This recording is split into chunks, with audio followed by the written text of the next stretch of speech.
Good morning, basketball fans, and welcome to another edition of the Upstate Hoops podcast on Fingerlakes1.tv. I'm Jim Sinacropi. I'll be joined by my co-host Matt Verkey with another big show on tap. We have some Rose Wolcott Cougars in studio this morning. We'll recap all the week's action in the Wayne Fingerlakes leagues and reveal our updated Girls Super 6 and FL1 power rankings straight ahead on a holiday edition of the Upstate Hoops podcast.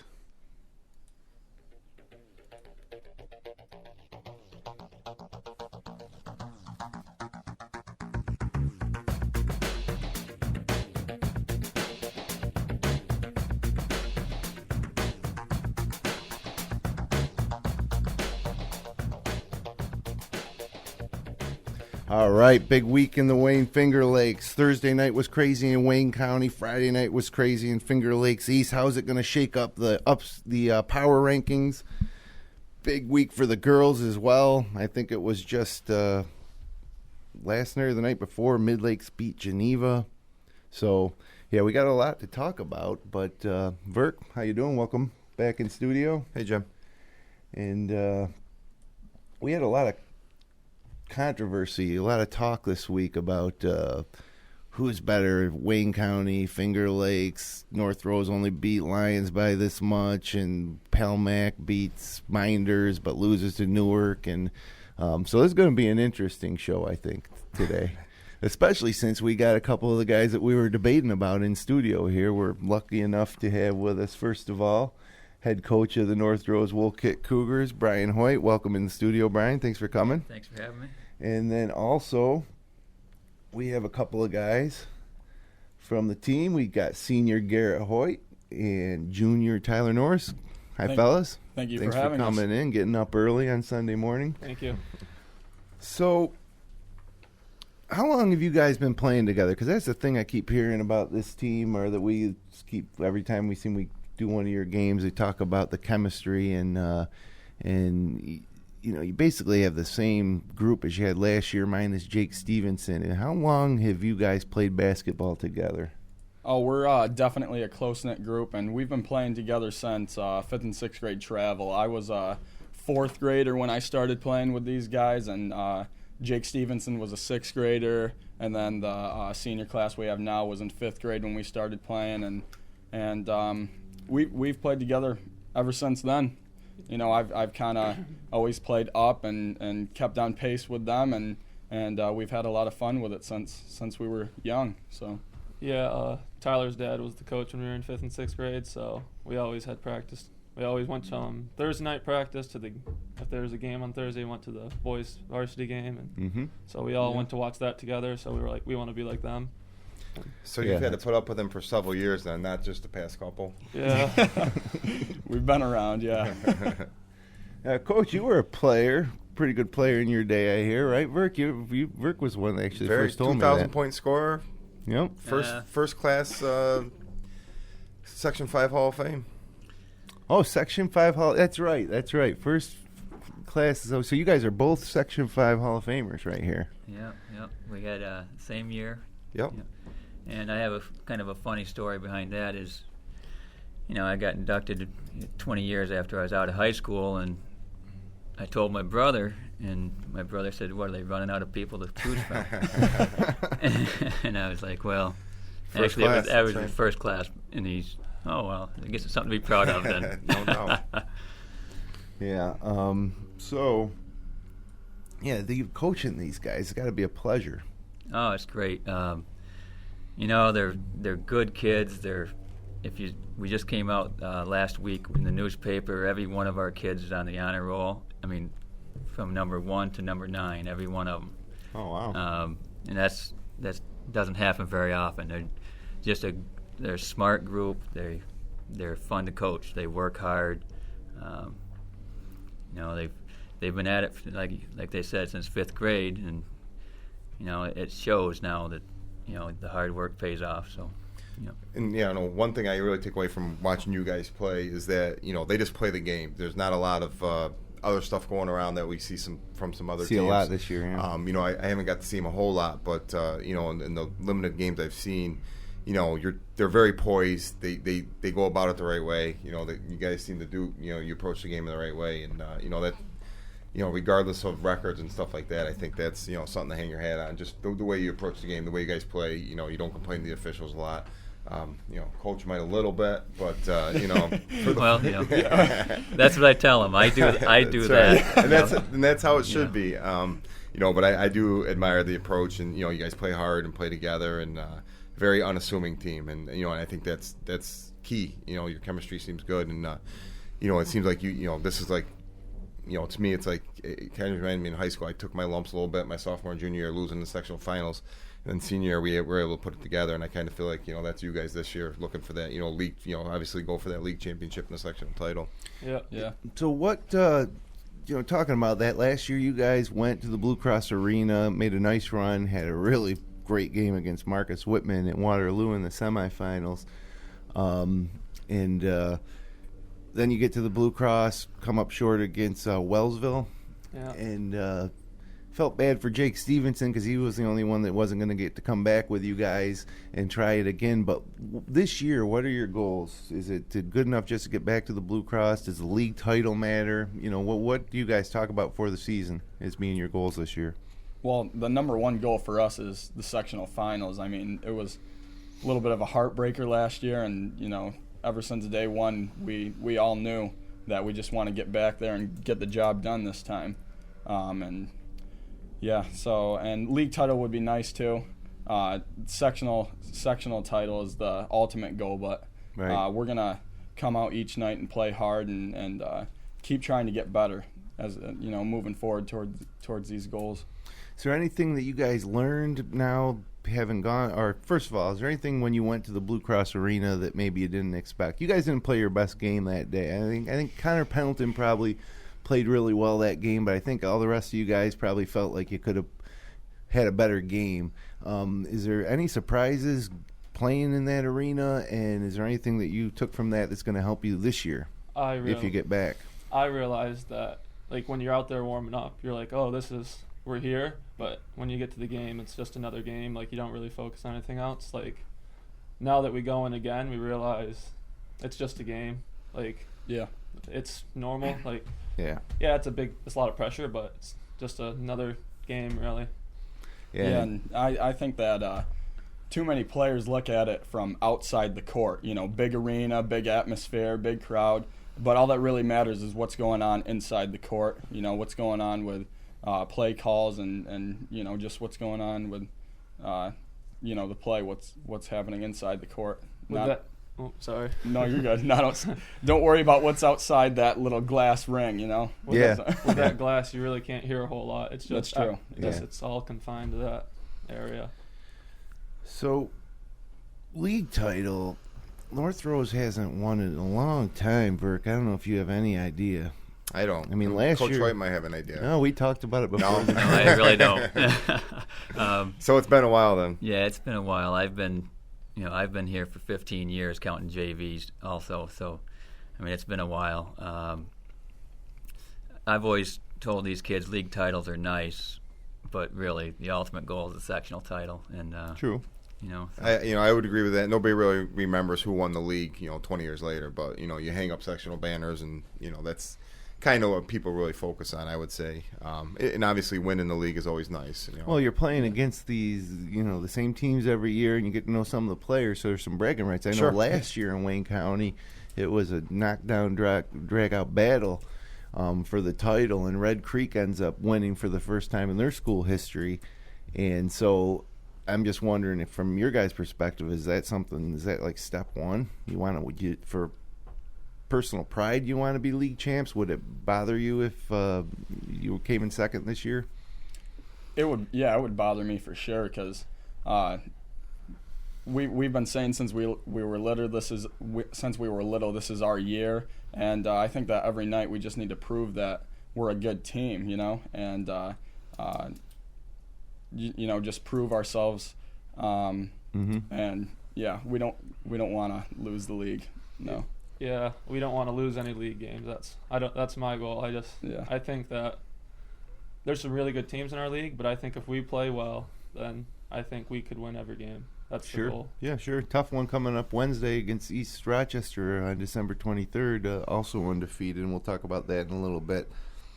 And looking at your team, your top 5 is pretty solid. It's almost tough to tell one guy from another out there sometimes, which is a good thing.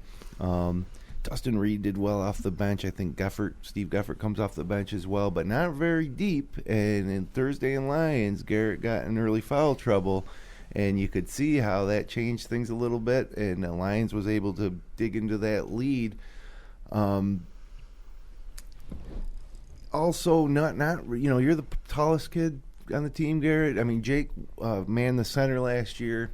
He's gone, so maybe a little bit undersized. If you're looking for weaknesses for this team, lack of depth and a little bit undersized. Although, as a whole, I don't think you're undersized. Tyler, what are you, 6'2", 6'3"? Yep. And are you aware of anything you're doing to try to compensate for that? Anything different for those perceived weaknesses of this team? I think our big men, we're a little smaller. Like Elijah's like 6'2", I'm about 6'3". But if they have a big guy that's bigger than us, Tyler, Luke, they're 6'2" guards. There's not many people that are 6'2" in guards in Wayne County. And even Connor at 5'10", he's pretty big and he's fast, so he can get by anyone. Mm-hmm. I think if our height down low, is that a weakness? Yeah, but our guards is a strength. Our guard height taller than most of the other guards, right? So it kind of counteracts that. Yeah, this year we've just been talking about playing disciplined defense because we know that we, can't reach, can't go for the stupid blocks, swinging, and we got to stay out of foul trouble. So just play disciplined defense, help defense, and stay out of foul trouble. Sure. How about playing for your dad? What's that like? I mean, I knew it's about to come. Like when I was younger, I'm like, I'm gonna play for my dad. It's gonna be pretty cool. Yeah. It's there's not a lot of time off. Like you get home and you can still keep practicing and talking about strategy. Like yesterday, we were watching college basketball games. You got to rewind it about 5 times to see how that guy showed that. He set that screen. So, Coach, it's got to be like a dream come true, though, to coach your own son at a varsity level. Oh, yeah. I mean, I have a great time doing it. My older boy played for me also. Mm-hmm. He's right. My older son did the same thing. When we watched games on TV, I'd be rewinding them, and he would complain about it also. Garrett, he said it yesterday. He's, all right, Dad, let's go. Let's put this back to live. Let's go. Well, Verk and I coach our girls' 10-year-old daughter's basketball team too, and we're rewinding things too. Still with them. I don't know if they're ready for that yet, and also soccer, watching the U.S. women play. It's fun. So it is awesome. But to do it at the varsity levels is really cool. Garrett could always complain to the athletic director as well if things that homework goes well. His mom's AD. So. Fire the coach. Has that discussion ever been had at home with the athletic director about? No. She'd want to sometimes. So, one of the biggest rivalries for North Rose Wolcott, and I don't think a lot of people realize this that aren't from those communities, but it's North Rose Wolcott. Red Creek is kind of a special rivalry. We talk about Lions, Clyde a lot, and then you got Newark and Pelmax, a pretty good rivalry, and Minders Waterloo has been kind of one-sided, but good crosstown rivalry there. Tell me a little bit about it as someone I've never been to a North Rose Red Creek game. We're going to come and do the game in January. What is the atmosphere like for one of those games, and what does it mean to the players? It's intense. Last year we had a home game, and I think that was the biggest crowd we've ever had at home. A lot of people take a lot of pride in who wins that game because, like I said, bragging rights close at home. School pride. You want to, have those bragging rights. So it's intense. There's always a lot of fans there, and it's a special atmosphere for the players too. So it's a lot of fun. Is it all sports like that? Yeah. Soccer's got to be a really big one, right? For sure, Soccer's soccer. a big one. Yeah. So whoever wins in soccer, you want to make that. If you're losing soccer, you got to make that up for For basketball. basketball. Yeah. So how did you guys do in soccer this year over there? You guys aren't on the soccer team, but No. Red Creek got you twice, huh? Yeah. Yeah, they Oh, were boy. very, very good, their soccer team. For sure. They were like 19-1, and they lost in the finals. So. You know, I'll just chirp into when I first started coaching at North Rose Wolcott, I had one guy come up to me and say, "I don't care how many games you win, you just need to win 2 at least." You know, so, and that was Red Creek. So yeah, it's a big deal. And especially, you know, as of late, with both you guys being, you know, especially last year, both teams were really good. So I'm sure that, you know, brought that rivalry up to another level. And, you know, they got a nice little team this year as well. So I'm sure, you know, those games will be well attended. But, yeah, it's a rivalry. You don't really, you know, being from over here, you don't really think of it too much. But it'll be fun to watch that game on Fingerlakes 1. Yeah, and they lost Jake Slobe and Griffin Klein, but they got Griffin's younger brother Nick back and Willie Meyer back. Do you guys, being so close, play with these guys or see these guys around town? It's Yeah. I know Connor said every once in a while we hang out on the weekends. mm-hmm. Every once in a while, Willie Meyer comes over. He comes over for the sleepover. Yeah. Oh wow, no kidding.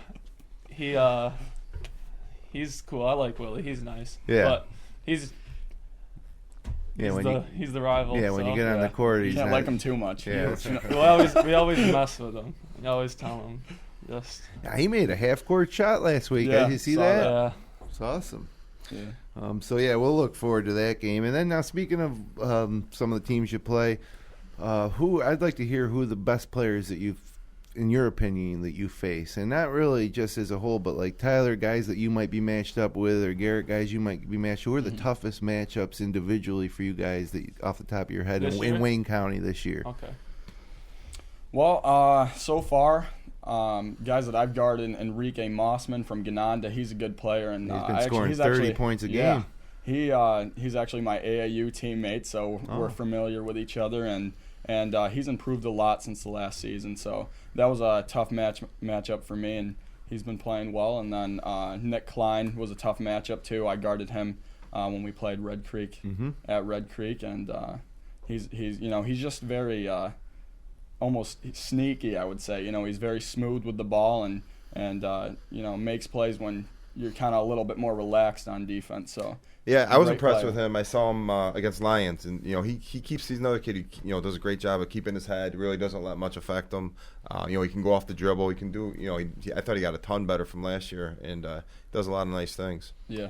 And he seemed to be a guy. We had him in the post-game show when they beat Clyde last year. It was Jake Slobe and Nick Klein, and who was a sophomore at the time. And Nick kept talking about how he just tries to do what he sees Jake doing, which is getting there to school early every day and getting shots up and working hard. And it was nice to see, because honestly, we thought, well, once Jake Slobe's gone, you're not going to have to even pay attention to Red Creek anymore. But when you have a player like Jake and you have some success, that's how you kind of build your program up. And it was nice to see Red Creek still very competitive this year. So how about you, Garrett, as far as players that you come up against, some of the bigger guys? If Amel from Lions, if he makes shots, he's 6'7". He's a big kid. It's hard to stop him. There's nobody like that in Wayne County, No. 6'7" like that.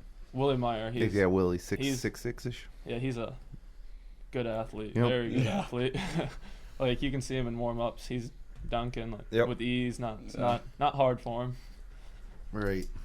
And he's a very good soccer player too. Yeah. He's Willie Meyer is player of the year in the league. Oh, really? What positions he at? He put him anywhere, he'll stop the other kid. Really, just seems big. He might be a good goalie. He as a attacker, I think. Huh. He's fast. He's big. You can't stop him. The kid's really, really good. Great athlete. Well, good thing you don't got to play him in soccer anymore. So. Nope. Yeah. So, Garrett, you're a senior. What are your plans for next year? I am probably going to go to SUNY Delhi for professional golf management and business. Oh, nice. Absolutely. Yeah, great golfer. Play at Sodas Bay Heights. We'll try to get him down at Seneca Falls like I did with Josh Desane last year. And I played some golf with Ben Deming last year, too. So it's nice to get some of these guys that we cover all winter long out in the course in the summer and try to take some of their money. Now, Tyler, you'll be back next year for your senior year, and all your what is there, 4 or 5 guys on this 6 guys on this roster, seniors, are all going to be gone. 6, yeah. What is the what's the team going to be like next year? Because your senior year, that's your big year, and are the JV kids coming up going to fill out that roster? You guys still going to be competitive? Yeah, I think we'll still be competitive. There's a couple players that will, fill in the large gap that's going to be left from this year, and we got potential for sure. I'm definitely still real focused into this year and looking forward into this year, and I'll worry more about that in the middle of March when this season is over. So yeah, all right. Well, hey, we're gonna get to all the action across all 3 Wayne Finger Lakes leagues before we give our players of the week and the updated Girls Super 6 and FO1 Sports Power Rankings. The Upstate Hoops podcast and all our coverage of Wayne Finger Lakes High School basketball is brought to you thanks to the support of Generations Bank, with locations in Auburn, Farmington, Geneva, Phelps, Seneca Falls, Union Springs, and Waterloo. Check out their mobile banking app and visit them online at mygenbank.com. And by FLCC, thinking about life after high school, get your degree at Finger Lakes Community College. And by Dr. Rod Littlejohn, delivering over 30 years of smiles with style. So might as well start out in Wayne County. Big Thursday night this week. North Rose Wolcott survives the Atwood, leaves with a 3-point victory over Lions, 62-59. Tyler Norris had 21. Luke Gerstner had 14. Connor Pendleton had 14 for Lions. Jordan Amell had 20. His second game of the week with over 20 points. Nick Kehoe had 11. And, man, it's just heartbreaking sometimes, Verk, to see Lions lose all these close games. They're 1-6, all 6 losses by a combined 23 points. I mean, and it just shows the difference. And we saw it against North Rose Wolcott. At the end of the game, they didn't know what to do, where last year it was a given. Damon Hunter got the ball, and he just did what he did, and they would win the close games, especially in the postseason run. So, what's your take on Lions? I wasn't able to. Verk, I say that they can win sectionals, and a lot of people have been telling me I'm crazy, but I can see the potential there. They just need to learn how to win at the end of the game. Yeah, I saw them early on. I wasn't able to watch the North Rose Wolcott game yet. And obviously that's a stepping stone for them. I think North Rose is one of the, if not the best, one of the better teams that we cover. And Lions made it competitive with them, and really gave them a great game.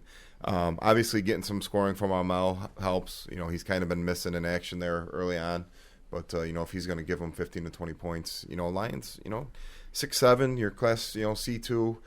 You got some nice pieces there. Obviously, Coach Young's had to, the losses from last year, and then he's missing a couple players he thought he was going to have this year, so they're still adjusting. But, they're going to get better as the season goes on, and, I think Thursday night was a good step for them, giving these guys a good game. And then at the same time, on Thursday night, just down the road, you had Clyde Savannah taking on East Rochester. Clyde ER comes out with a 69-64 win there to remain undefeated. So we got 2 undefeated teams in Wayne County now. Chevis Gaines had 18, Keith Butler 17, another great game.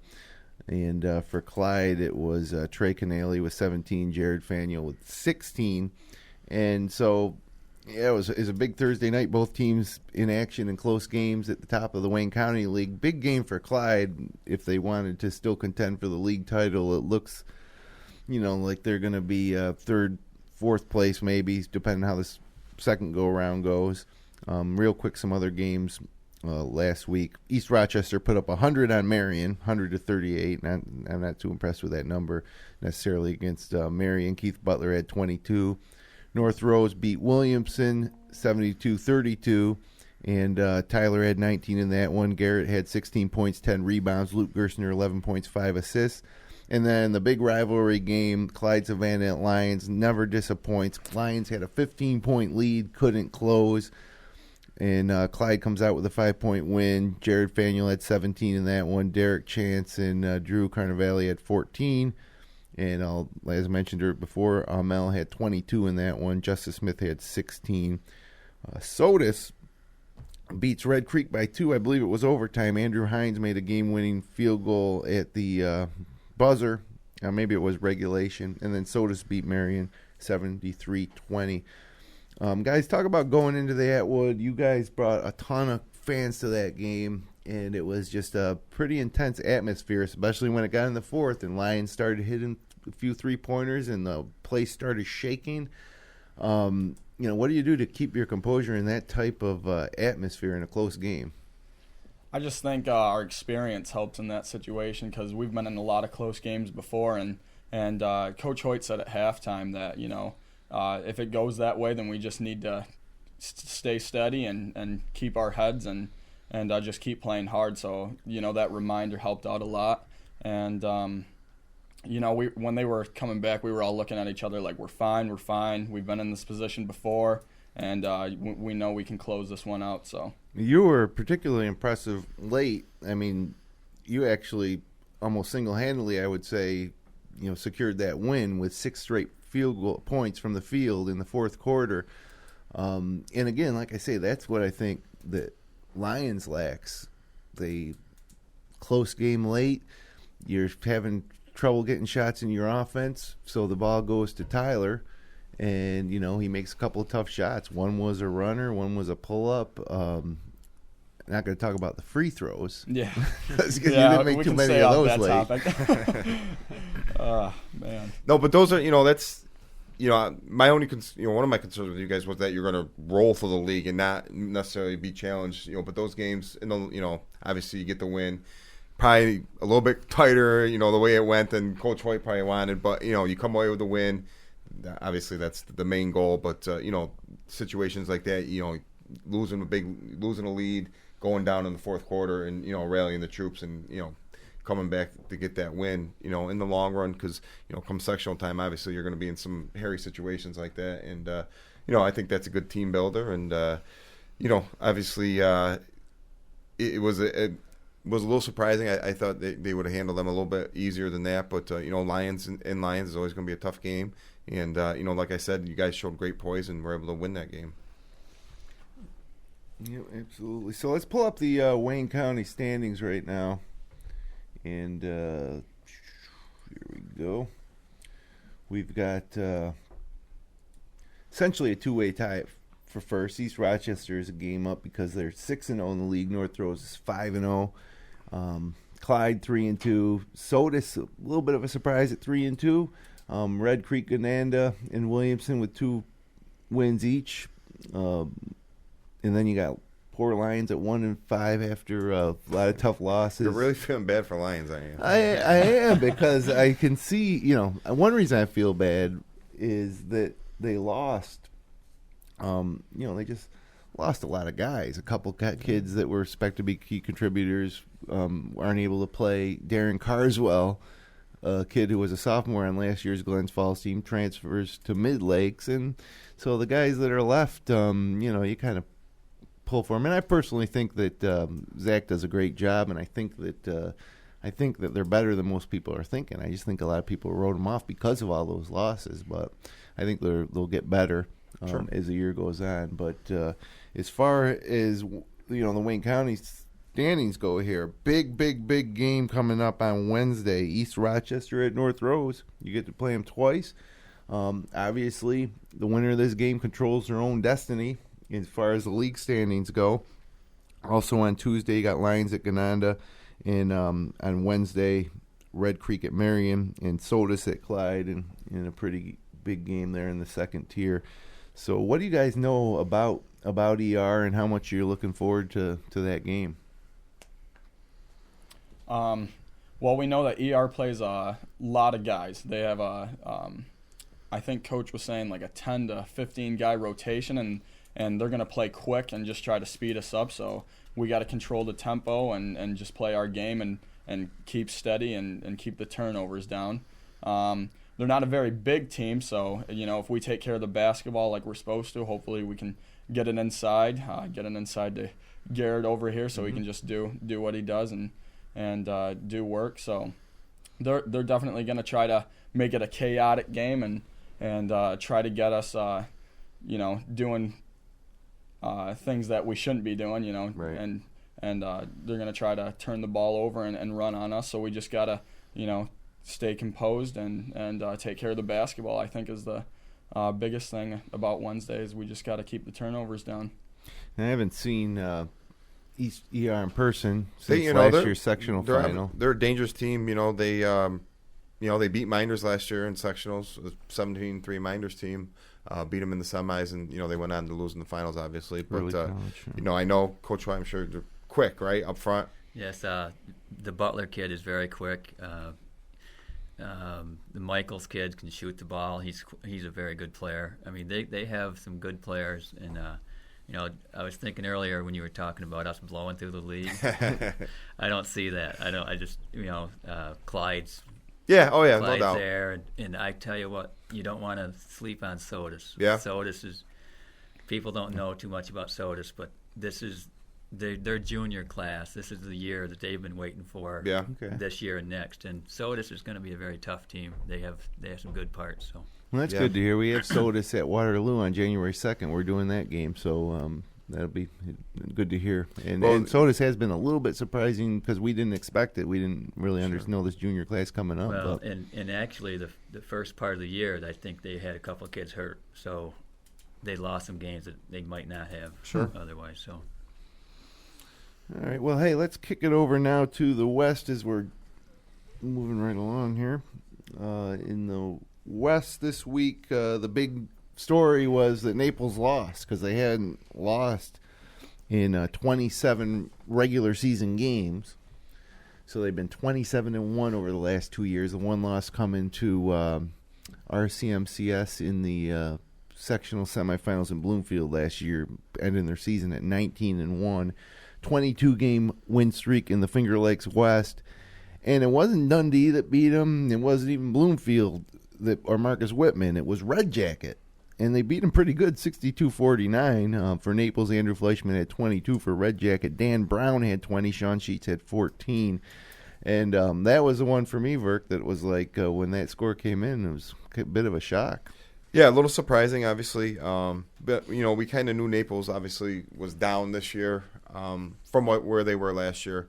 Got off to a great start. And, in that league, there's some pretty decent teams. And, I didn't think they were going to go undefeated necessarily. Yeah. And, they still got Dundee coming up as well. So, you just move on from there. The streak's over, and that might relieve some pressure for them. And, they can start a new streak now.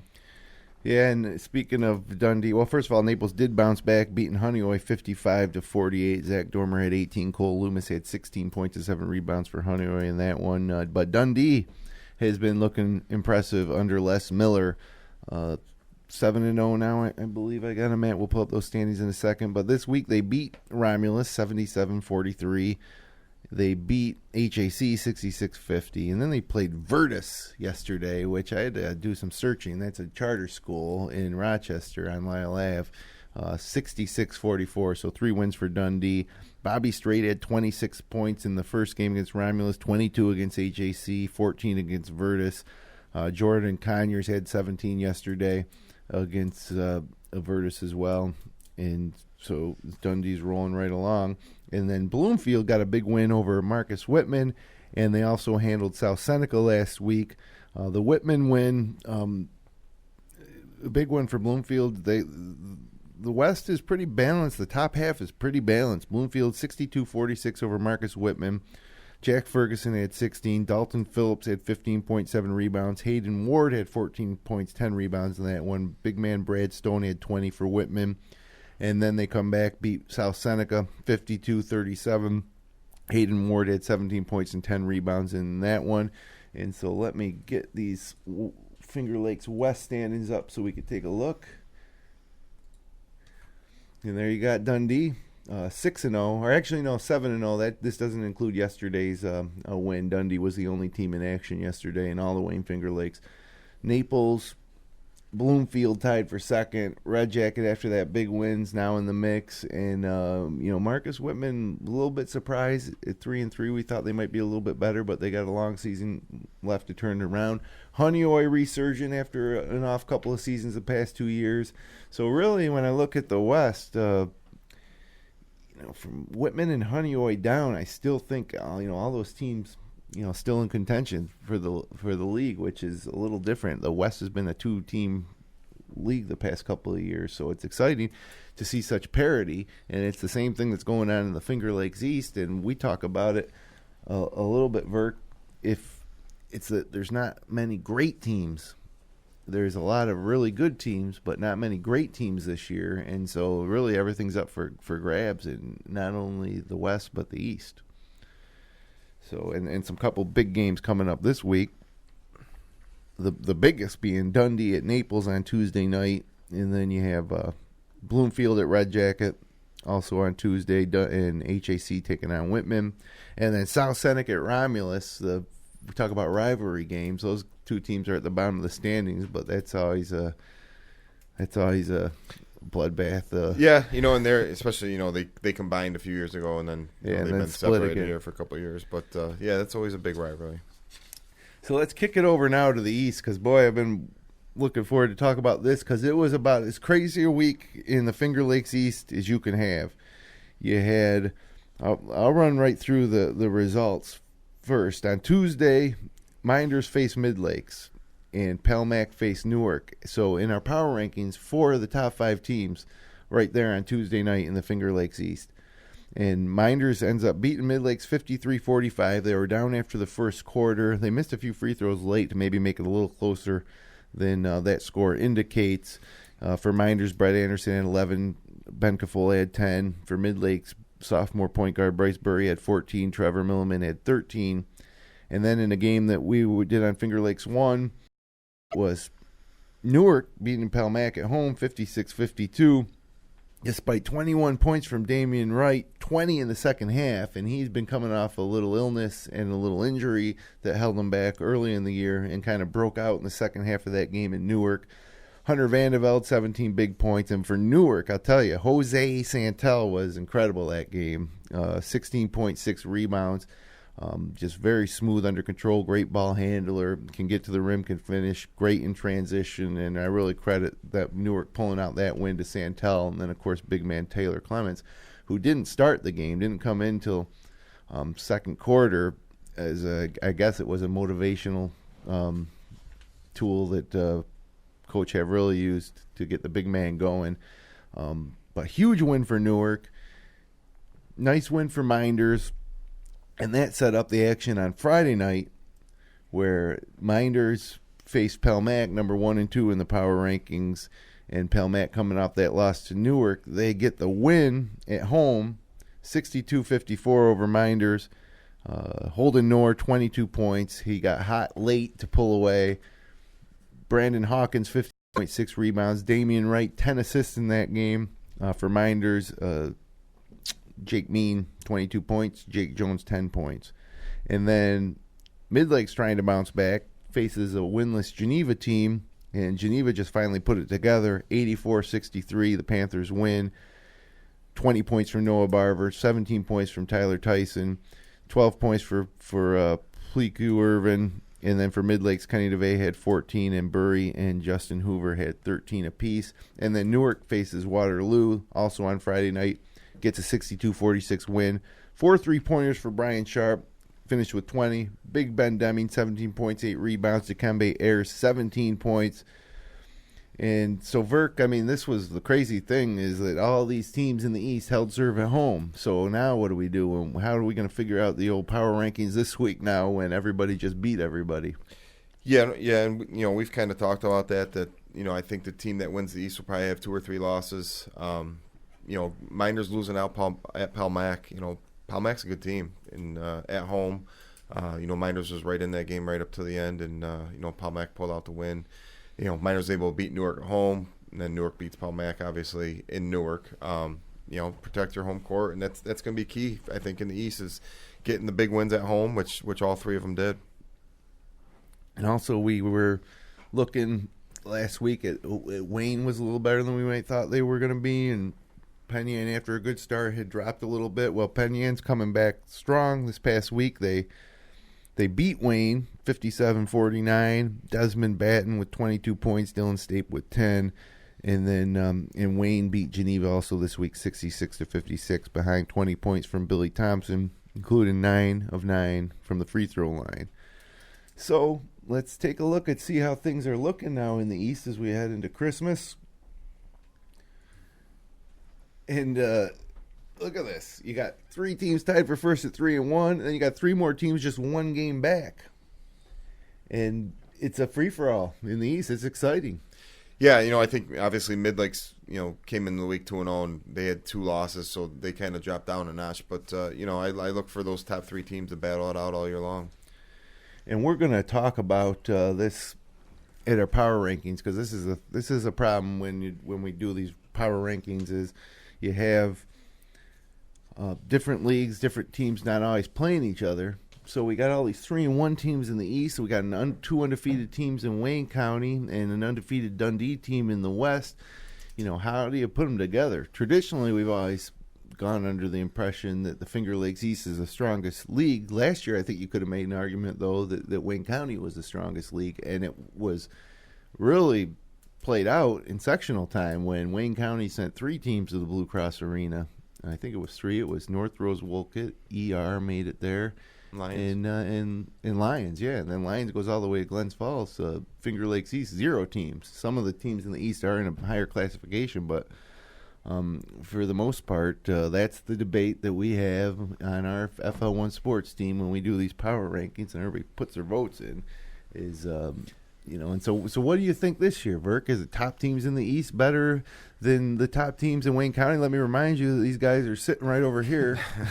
I know it's a lot of pressure. It's the East generally typically has bigger schools for one thing. A Geneva, Newark, Palmac, they're just bigger schools. Wayne. Wayne. So the level play is usually a little bit higher. But, I'd throw North Rose right in with any of those guys this year. And we'll see. Last year I thought it was a big show to Wayne County when ER was able to beat Minders in sectionals. A Minders team that easily finished in second place in the East, and I think ER was 3rd or 4th in Wayne County last year, or 4th or 5th, and they were able to beat them on a neutral court. So that's why it's just fun to talk about, really, and we'll never know who's better than who necessarily, but. It's fun to talk about, I guess. Yeah, and we'll reveal those power rankings coming up shortly here. This week in Fingerlakes East action, Geneva's traveling to Penn Yan on Tuesday night. Newark at Midlakes, a really big game for both teams. But Midlakes, after losing 2 straight, really needs to right the ship. They're at home, so big one for Coach Zirkus and the Eagles. Waterloo's traveling to Palmac. Waterloo hasn't won a league game yet, but very talented team that at any moment, could kind of pull it together and could beat a team like Palmac or really any team in the East.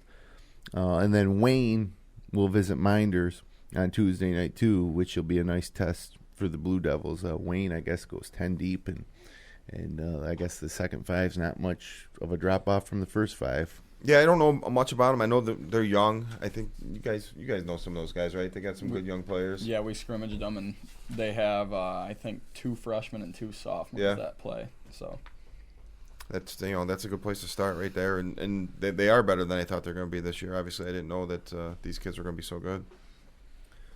So, players of the week, real quick. Verk, who you got for us this week? I got Jordan Amel for Lions, 22 points versus Clyde, 20 points versus North Rose Wolcott, and really kind of sparked them after kind of having a disappointing start to his year. Yeah, he had a tough stretch there early, but bounced back, and hopefully he can continue that success. And it's not often we give Player of the Week to a guy that was on a team that lost 2 games, but this guy in particular, Amel, such a key cog for this Lions team, and he really had a great week. Was great against you guys. Really nice touch around the basket. steps out and hits a few threes, which sure. Yeah. you know, I don't know how much they want him to do that, but one of them was a big one late, and so congratulations, Jordan, player of the week. Also, I'll give my player of the week. I'm going with Bobby Straight at Dundee.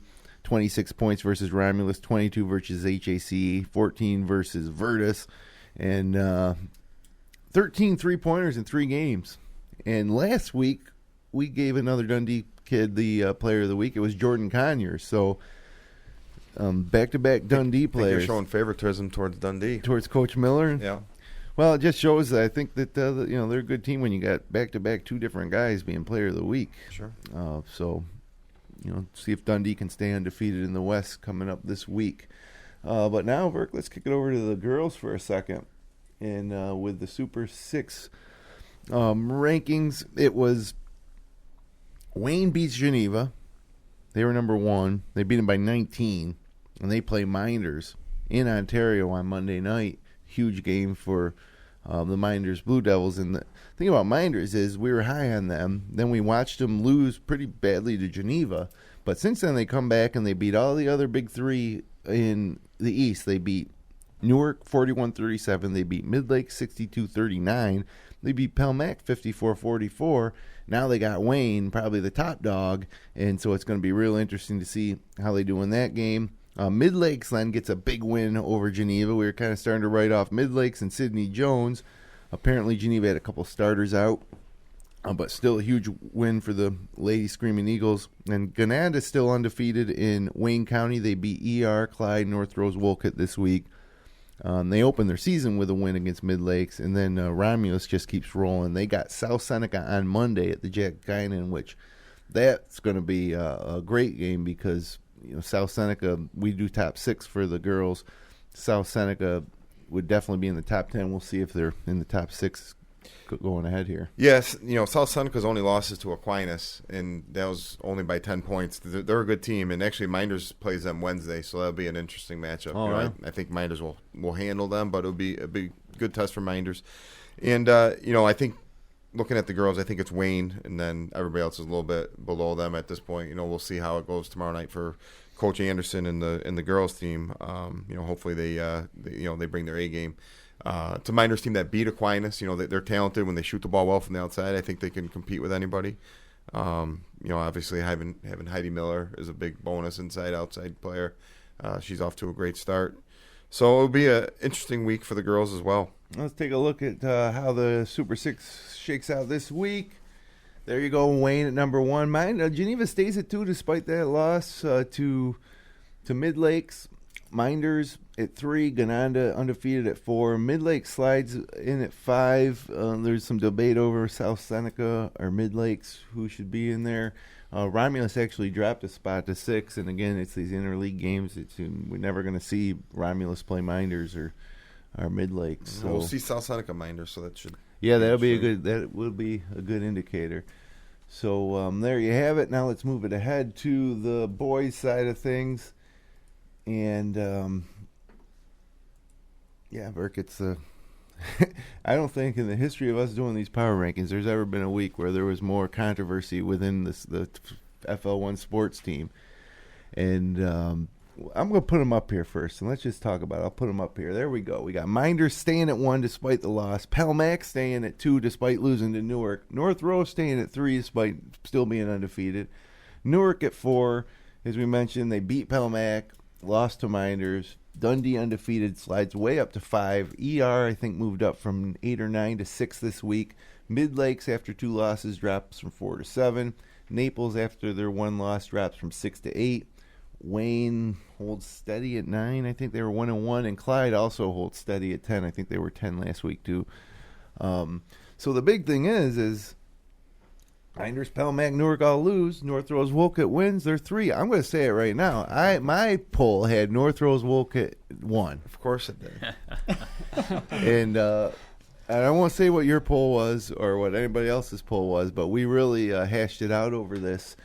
And I don't know, Coach, I'm going to put you on the spot. What do you think about that? Do you think that I mean, this all really, like I said, means nothing. But do you guys think that you are as good as the teams in the East? Oh, of course I feel we are, but I look at the rankings, and I just look at sectional points. Right. And that's what I really care about, and that's what we care about. And this rankings is great. It's great to talk about, and it's fun, and the kids love it. Yeah. But I just look at sectional points, and that's what we really. I'm trying to do Coach Hoyt a favor and not let these guys get big heads. Hey, you know what I mean? Just give them something to work for. Trust me, I take care of that also. So yeah, and obviously you throw in the top 4 or 5 teams, and it's. I haven't seen Paul Mac play. I haven't seen Newark play. So it's it's just looking it's just throwing it out there and coming up with some numbers. But it's interesting, and you talk about sectionals. Obviously, you guys right now are sitting at number 1, so that's a good place to be with Minders right behind you. So I'm sure you're keeping a nice close eye on that. Well, for us, where we're located in our class, as far as just geographic, you don't want to be going to away games. Sure. I mean, you don't want to go to Wellsville. You don't. I mean, our closest game would be Minders. Yeah. You would travel to Attica, Right. Cohocton or someplace. Sure. I mean, you don't want to be in the middle of the pack and have to go to a road game. And I'm sure you've been there before. We've been there many a time. And maybe this year, these schools will be coming to North Rose and checking out your facilities. The last few years, we were able to do that. I think that makes a big difference. I mean, Sure. When you have to travel 2 hours on a school bus, sure. It makes How now Wellsville is sitting at 3. What did they lose a lot from last year? Or? They did lose a lot, but they just keep coming back with players. They had the still little have guard? Ebert. Yeah, he's Liam tough. Ebert. He's probably one of the best point guards around. I Yeah. mean, that kid, you can't press Wellsville. Right. That kid he's legit. He's very quick. He can handle the ball, shoots. He sees the floor. He's a very, very good point guard. And and I was kind of looking at obviously I follow Minders closely, being a graduate and stuff like that. And I think getting that 1 seed is big this year. You could avoid a Wellsville in that 2-3 game. At first I was thinking maybe we're going to avoid RCMCS or somebody. Wherever who knows where they're going to fall. I know you guys left and right. I know you guys played them and handled them, but they're probably a dangerous team. I would think. They're You never know. So. Yep. They're they could be a 9 seed this year, so you just you can never obviously plan for that. But you've got Marcus Whitman, that's scary. And Sure. Attica, when we played Attica a couple years ago in the sectionals, and they were very young. I think they're seniors, and I think they'll be a tough team too. So I think our B2 classification is very tough this year. It's funny. Like I always talked about it, so you get Minders up there this year for the first time in 3 or 4 years. You know what I mean? And they were B 4 or 5 years ago. And they actually won it in B2. But when I was a junior, like Livonia, I think it was the only time they were ever a C school in the history of the school. And they're loaded. And, they beat us in the sectional finals and went on to the state finals.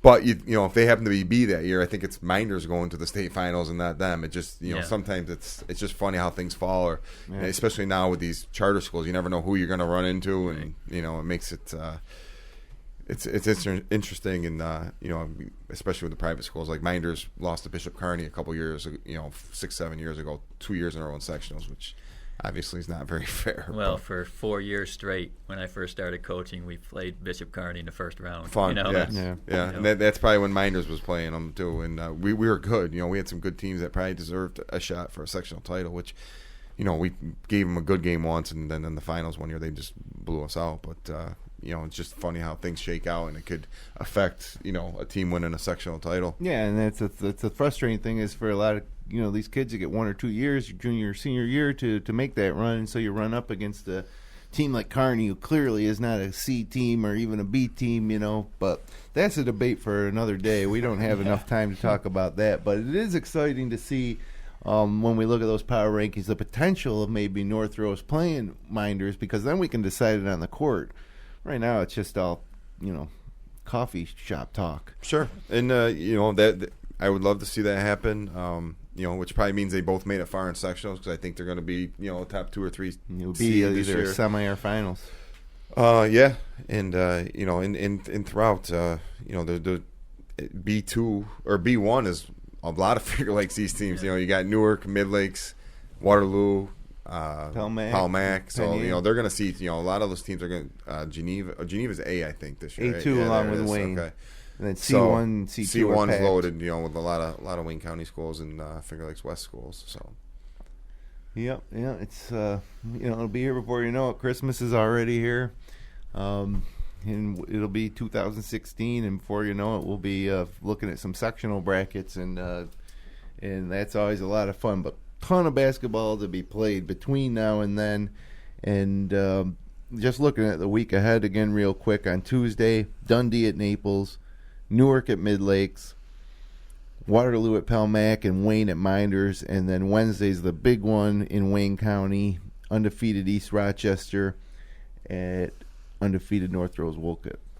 So I don't know what my wife's going to think about 2 days before Christmas, me driving up to North Rose, but I'm gonna feel it out. I wouldn't mind taking a drive up there and watching that one. So, Coach, thanks for coming in. Appreciate it. Good luck the rest of the way. Thanks. Tyler, Garrett, real pleasure watching you guys play. It's always fun. I just say keep doing what you're doing. Good things are probably going to happen for you. Either way, great group of kids to watch. And Tyler, I just want to say too, at the end of that Lions game, I run over and going to grab Tyler for the post-game interview because he had 20-something points or whatever it was and 6 big points in the fourth quarter.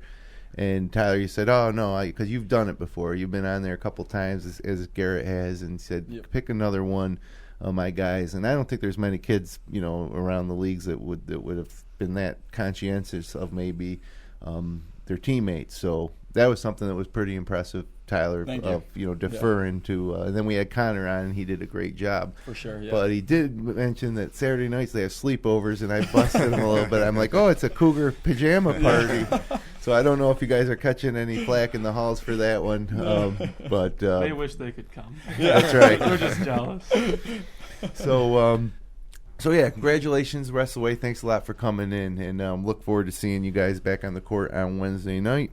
So thanks for joining us for another edition of the Upstate Hoops podcast on FingerLakes1.tv. Be sure to subscribe on YouTube's, iTunes, and Stitcher.com. We'll be back here next Sunday.